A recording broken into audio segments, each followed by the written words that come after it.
جیسا کہ ابھی مجھ سے قبل آپ کو بتا رہے تھے کہ اس رات میں ہم نے اللہ کی بارگاہ میں گڑ گڑا کر عاجزی کر کے دعائیں کرنی ہیں۔ اس رات میں اللہ تعالی کو راضی کرنا ہے۔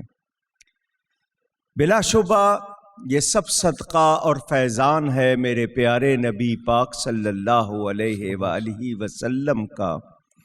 ہمیں وجود ملا، یہ کائنات ملی، یہ سب انہی کی برکات ہیں، انہی کا فیضان۔ مثلاً آپ میں سمجھانے کے لیے کہوں، مٹھی بھر چیز ہے مگر اللہ اس میں برکت دے دے تو وہ ساری دنیا کھاتی رہے مگر وہ ختم نہ ہو۔ سبحان اللہ۔ اور آسان کروں، آپ کھجوریں کھاتے ہیں، ہمارے ہاں افطاری میں خاص طور پر اہتمام ہوتا ہے کیونکہ اس میں بہت زیادہ فولاد ہوتا ہے، تو کھجور سے روزہ اگر ہم کھولتے ہیں تو ہمیں فوراً توانائی مل جاتی ہے۔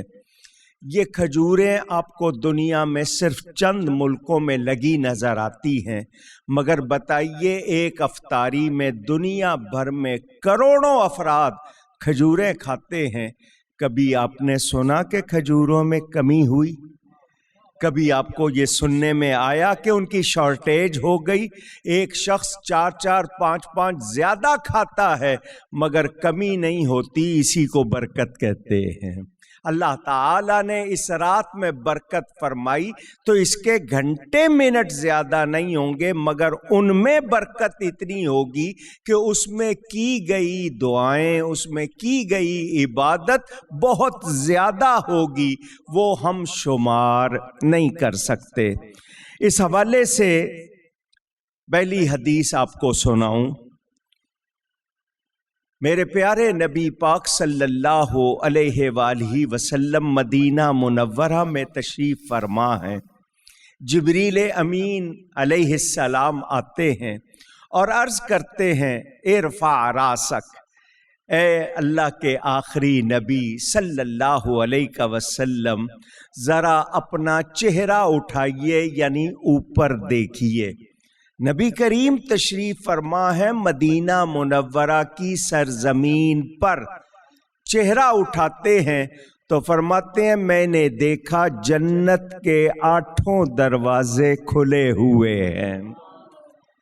میرے آقا مدینے میں بیٹھ کر ہزاروں سال کے فاصلے پر اتنی بلند جنت کو بھی دیکھ رہے ہیں، اس کے دروازوں کو بھی دیکھ رہے ہیں، اور ان دروازوں میں کھڑے فرشتوں کی صدائیں بھی سن رہے ہیں۔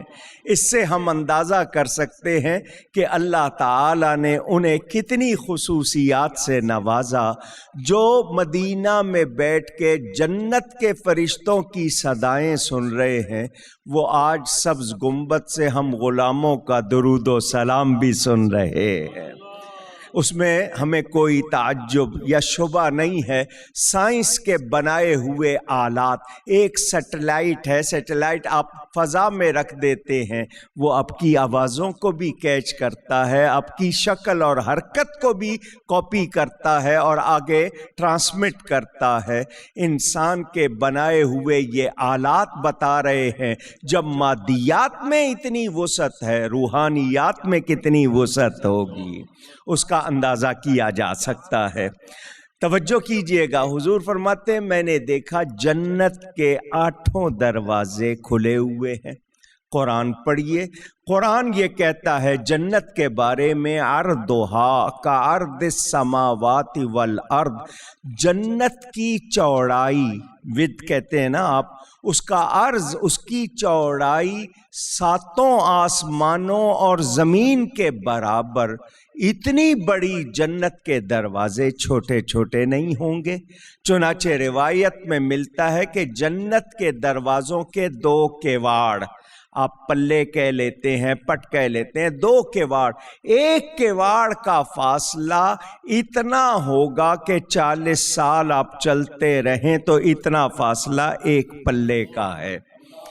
اب یہاں میں اپنے ناظرین و سامعین کو محبت کی ایک بات بھی سنانا چاہوں گا۔ اللہ تعالیٰ کی نگاہوں سے کسی وقت کوئی اوجل نہیں ہے، مگر اس رات میں وہ اپنی مخلوق پر خوشخبری ہے۔ میرے پیارے نبی پاک صلی اللہ علیہ وسلم کا یہ ارشاد ہمیں امید دلاتا ہے، اور قرآن میں ہے لا تقنطوا من رحمت اللہ، اللہ کی رحمت سے مایوس نہیں ہونا۔ میرے گناہ جتنے بھی ہوں گے، میں کیا چیز ہوں، پوری کائنات کے گناہ گنتی میں آ سکتے ہیں، اللہ کی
آج کیا کرنا ہے، میں نے بھی اور آپ نے بھی توبہ کرنی ہے۔